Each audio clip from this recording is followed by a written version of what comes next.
लक्षवेधी क्रमांक 5 मंत्री महोदय वितरित केल्याप्रमाणे सन्मान्य सभापती महोदय,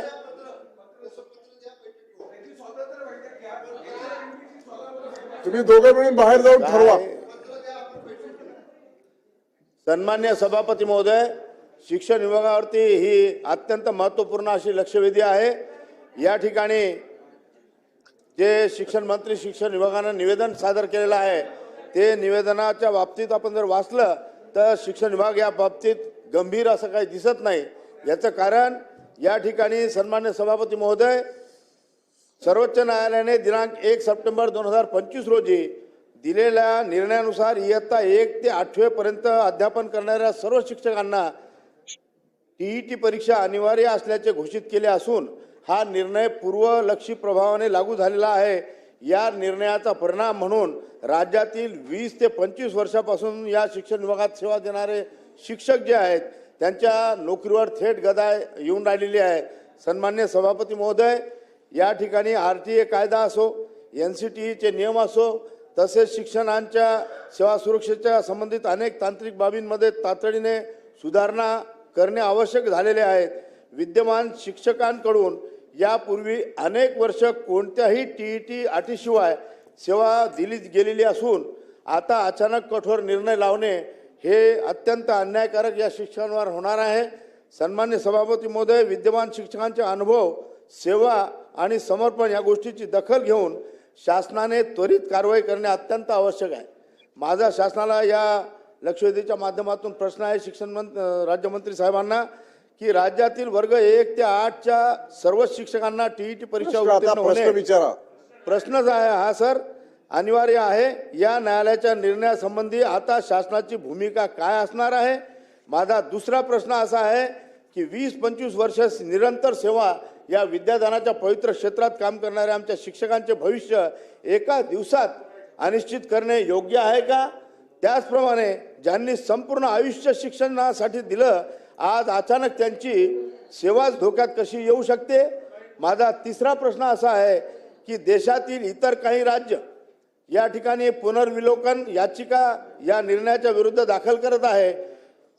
ही बाब विधी व न्याय विभाग यांचे लक्षात आणून महाराष्ट्र शासन मान्य सर्वोच्च न्यायालयाला या निकालाबाबतीत पुनर्विचार करण्याची विनंती करणार का? तसेच RTE कलम 23 व NCTE कलम 12A मध्ये बदल करण्यात केंद्र शासनास विनंती करणार का व त्यामध्ये बदल घडवून आणून या शिक्षकांना या ठिकाणी दिलासा देणार का? हा माझा प्रश्न आहे. धन्यवाद सर. मंत्री महोदय. सभापती महोदय, सन्मान्य सदस्य किरण सरनाईक साहेबांनी सांगितलं की मागच्या 20 ते 25 वर्षापासून शिक्षणाचं पवित्र कार्य करणाऱ्या शिक्षकांवरती TETमुळे थोडी अडचण निर्माण त्या ठिकाणी झालेली आहे आणि अतिशय पोटतिडकीने ते हा मुद्दा मांडतात. कारण किरण सरनाईक साहेबांची कारकीर्द देखील 20 ते 25 वर्ष अशीच यशस्वीपणे चालली पाहिजे याच्याकरता त्यांची पोटतिडकी ही खूप जास्त आहे. परंतु आपण मांडलेला मुद्दा अतिशय महत्त्वाचा आहे. परंतु या मुद्द्याची पार्श्वभूमी देखील सरनाईक साहेब आपण समजून त्या ठिकाणी घेतली पाहिजे. प्रश्न तुम्ही डिटेल विचारता आणि उत्तर डिटेल सांगू नका म्हणता. मग राहू द्या राहू द्या. तुम्हाला जर पाहिजे नाही उत्तर, तुम्ही प्रश्न तुमची अपेक्षा अशी आहे का प्रश्न मोठा असला पाहिजे, उत्तर शॉर्ट असलं पाहिजे. तर मी तुम्हाला शॉर्टमध्ये सांगतो. ह्या संदर्भामध्ये आपण बैठक घेतली होती. त्याच्यामध्ये सरकारची पूर्ण इच्छा आहे. हा दिलेला निर्णय सर्वोच्च न्यायालयाचा आहे. सरकार देखील पुनर्विलोकन याचिका दाखल करण्यास तयार होती आणि शासनाच्या विधी व न्याय विभागाने सदर प्रस्ताव सादर करता येणार नाही असं उत्तर दिल्यामुळे प्रस्ताव सादर करता आला नाही.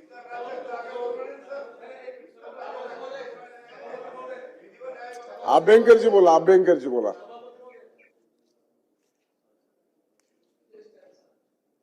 सभापती महोदय, मी प्रश्न विचारण्याच्या आधी थोडंसं बॅकग्राऊंड एका मिनिटामध्ये सांगतोय. RTE 2009च्या 23 सेक्शनमध्ये D.Ed. B.Ed. व्यतिरिक्त TET हे मिनिमम क्वालिफिकेशन दिलं गेलेलं आहे. मिनिमम क्वालिफिकेशन RTE प्रमाणे 1/4/2010 पूर्वीच्या शिक्षकांना ही TET लागू नाही. RTE प्रमाणे RTEच्या तरतुदीप्रमाणे NCTEने अधिसूचना काढली 28/8/2010ला आणि त्यात सुद्धा असं नमूद केलं आहे की या 28/8/2010च्या नंतरच दाखल झालेल्या शिक्षकांना ही TET लागू होणार आहे. राज्य शासनाने 13 फेब्रुवारी 2013ला शासन निर्णय काढला आणि शासनाने म्हटलं आहे की TET ही 13 फेब्रुवारी 2013च्या नंतर लागू होणार आहे. त्याच्या आधीच्या शिक्षकांना कुणालाही TET लागू होणार नाही. हे GR मध्ये, हे NCTEच्या नोटिफिकेशनमध्ये आणि हे RT मध्ये या प्रत्येक ठिकाणी हे आलेलं आहे. असे असतानाही सर्वोच्च न्यायालयाचा निर्णय जो आहे तो असा आहे, इन शॉर्ट, दर्जेदार शिक्षणाच्या हमीसाठी सर्वांना TET सगळ्याच्या वतीने सक्तीची अभ्यंकर बोलतायत. आणि त्यामुळे सर्वांकरता हे आलेलं आहे. या संदर्भात माझे 4 प्रश्न आहेत. नंबर 1, TETच्या पूर्वतयारीकरिता 6 महिन्याची भरपगारी रजा आपण देणार आहात काय? 2, वर्षातून TETच्या परीक्षा 3 वेळा घेणार आहात काय? दुसरा प्रश्न. तिसरा, TETच्या परीक्षेच्या काठिण्य पातळीत बदल करण्याचे आदेश परीक्षा परिषदेला आपण देणार आहात काय? सेवा संरक्षणार्थ राज्य शासन 2 वर्षानंतर TET उत्तीर्ण न होणाऱ्यास डीम TET घोषित करणार आहे काय? आणि शेवटचा प्रश्न माझा आहे, RT मधील कलम 23 मध्ये TET अतिरिक्त अर्हता किमान नव्हे असा बदल करण्यास राज्यातील सर्व लोकसभा सदस्यांना आपण विनंती करणार आहात काय? मंत्री महोदय बोला. आता हे ओढ्याचं पाणी समुद्राला मिळवायचे परत. सभापती महोदय, TET संदर्भात इयत्ता 1ली ते 8वी साठी नियुक्ती प्राथमिक उच्च माध्यमिक शिक्षक यांना शिक्षक पात्रता परीक्षा म्हणजे TET अनिवार्य करण्याबद्दल सिव्हिल अपील 1385/2025 या प्रकरणात सर्वोच्च न्यायालयाने दिनांक 1/9/2025 रोजी पारित केला. त्यानुसार आपल्याला TET या ठिकाणी लागू करावी लागेल.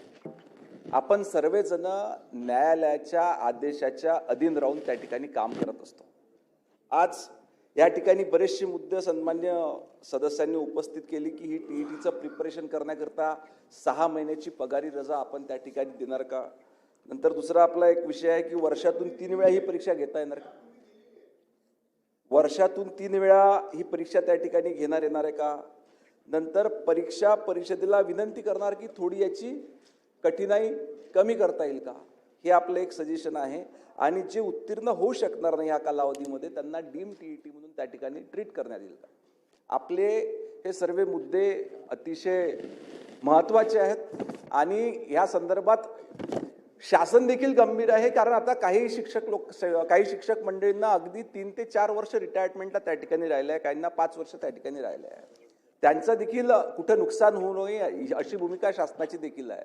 म्हणून आपल्या सर्व काही शिक्षकांची एक समिती गठीत करून याच्यात सरकार कसा मार्ग काढू शकतो याच्या संदर्भात एक समिती गठीत करतो. अभिजित वंजारी. सभापती महोदय, मंत्री महोदयांनी या ठिकाणी उत्तर दिलं, परंतु एक गोष्ट आपण लक्षात घेतली पाहिजे की खरं म्हणजे हे शैक्षणिक प्राधिकरण NCTला जेव्हा तयार झालं, आपण घोषित केलं, त्याच्यापूर्वी सुद्धा ते शिक्षक लागलेले आहेत.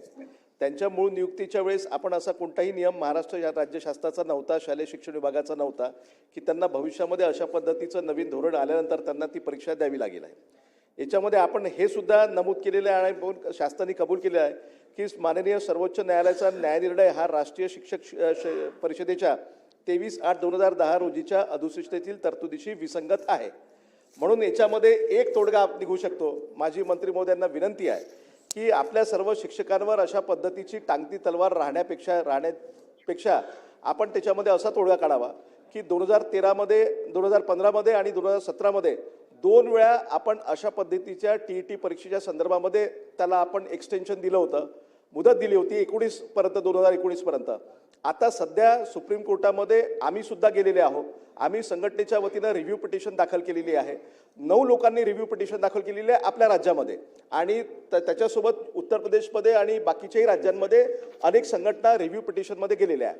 रिव्ह्यू पिटिशन या संदर्भामध्ये सुप्रीम कोर्टामध्ये त्याची जी गाईडलाईन आहे किंवा कार्यपद्धती आहे त्याच्यामध्ये ओपन चेंबरमध्ये नॉर्मली होत नाही. खूप नॅशनल इम्पॉर्टन्सचा जर विषय असेल तर मग ओपन चेंबरमध्ये घेतात, अदरवाईज ते क्लोज चेंबरमध्ये रिव्ह्यू पिटिशन ऐकतात. पण ती रिव्ह्यू पिटिशन केव्हा मेन्शन होईल केव्हा होईल हे आपल्या कोणाला सांगता येत नाही.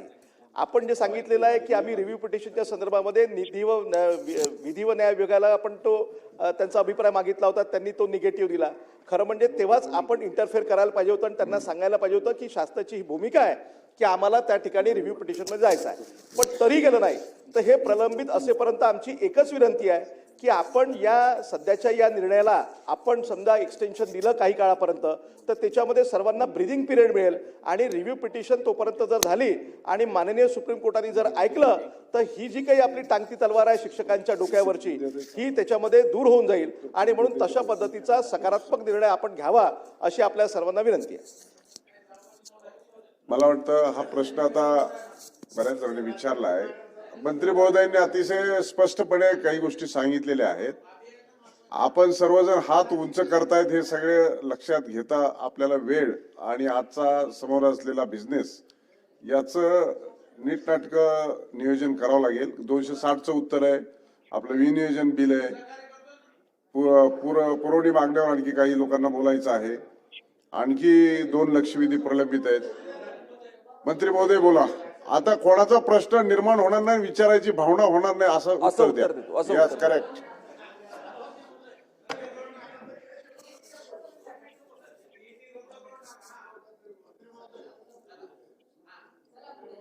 सभागृहाचे सदस्य अभिजितजी वंजारी आमचे मित्र यांनी एक सांगितलं की हा निर्णय थोडा पुढे ढकलून द्या.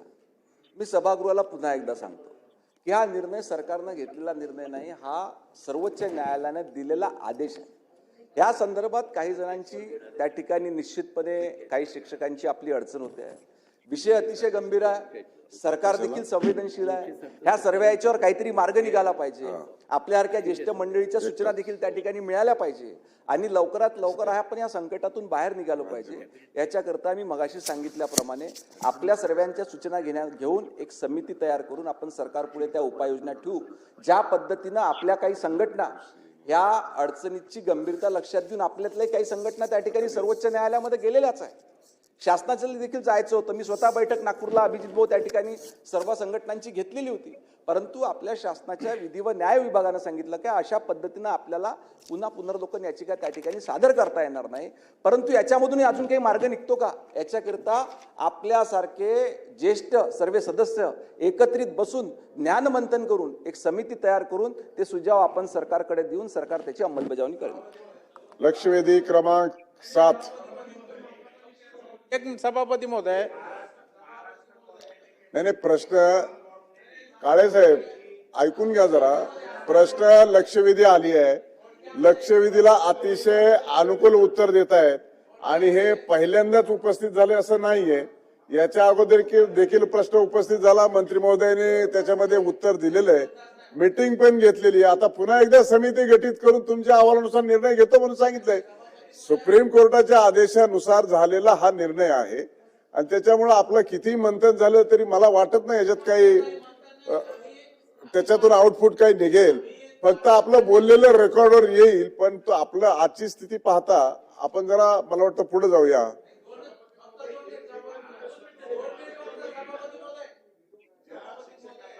आपण असं करणार मंत्री महोदय,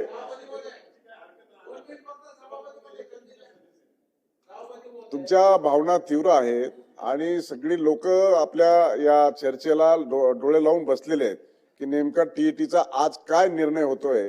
परंतु मंत्री महोदयांनी सुप्रीम कोर्टाचा संदर्भ दिल्यामुळे मला देखील काही निर्देश द्यायला बंधन यायला लागले इथे. नाहीतर मी तुमच्या बाजूनेच आहे, शिक्षकाच्या बाजूनेच आहे.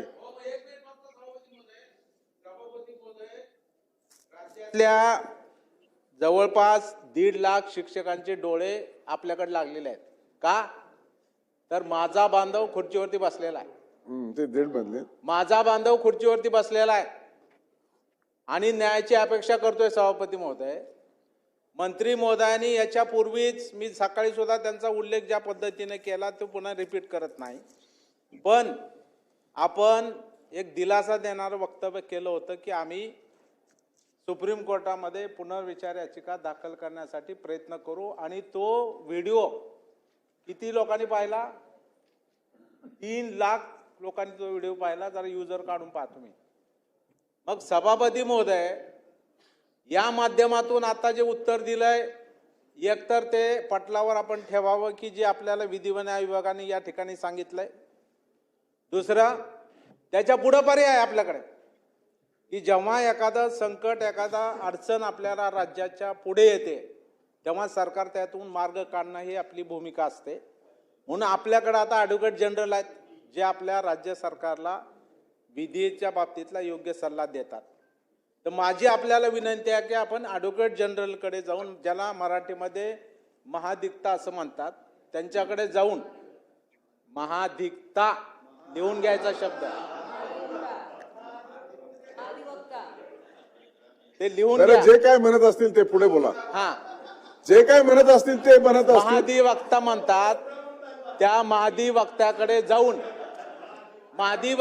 जाऊन मंत्री महोदय आपण पुढाकार घ्यावा. त्याच्यामध्ये आम्ही सर्व शिक्षक आणि पदवीधर आमदार आपल्या सोबत आहोत. आपण हिरो व्हाल, आपण पुढाकार घ्या. आणि याच्यामध्ये आपल्याला याच्यामध्ये न्याय पाहिजे. आम्हाला टीईटीला विरोध केलाय का? आम्ही नाही केलेला. आरटी नुसार टीईटी 13 पासून राज्यामध्ये लागू झाली. आमच्या शिक्षकांनी विरोध केला नाही. टीईटी नुसारच आता शिक्षक भरती होते. कुणाचा विरोध आहे का? कुणाचाही विरोध नाही. पण जेव्हा लागूच नव्हती, कायद्यानं सुद्धा लागू नव्हती, भरती होत असताना ती पात्रताच नव्हती, ती आज लादणं न्यायिक नाही. ठीक आहे, मान्य आहे, सुप्रीम कोर्टाने निर्णय दिला, त्याचा आम्ही काही शेवटी सर्वोच्च न्यायालय, पण त्याच्यामधून मार्ग काढणं पालक म्हणून आपलं कर्तव्य आहे. त्यामुळं आपण ॲडव्होकेट जनरलकडे जाऊन ही आपला सल्ला घ्यावा आणि सुप्रीम कोर्टामध्ये जावं, ही आमची विनंती. आपण त्या ठिकाणी मान्य करण्याच्या बाबतीमध्ये उचित कारवाई करणार का, हा माझा प्रश्न आहे.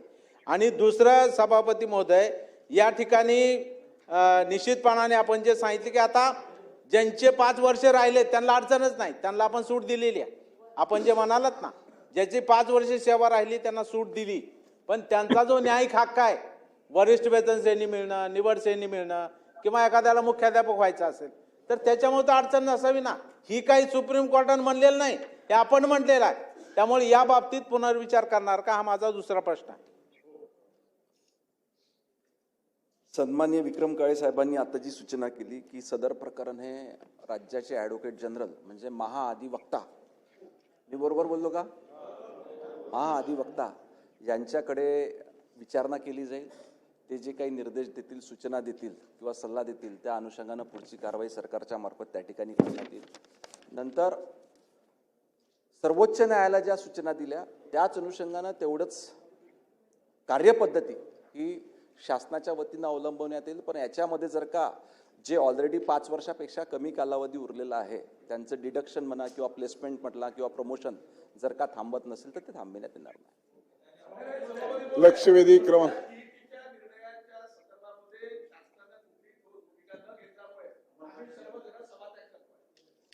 लक्षवेधी क्रमांक 7 मनीषा कायंदे हे अगोदर बोलले असतील. आपलं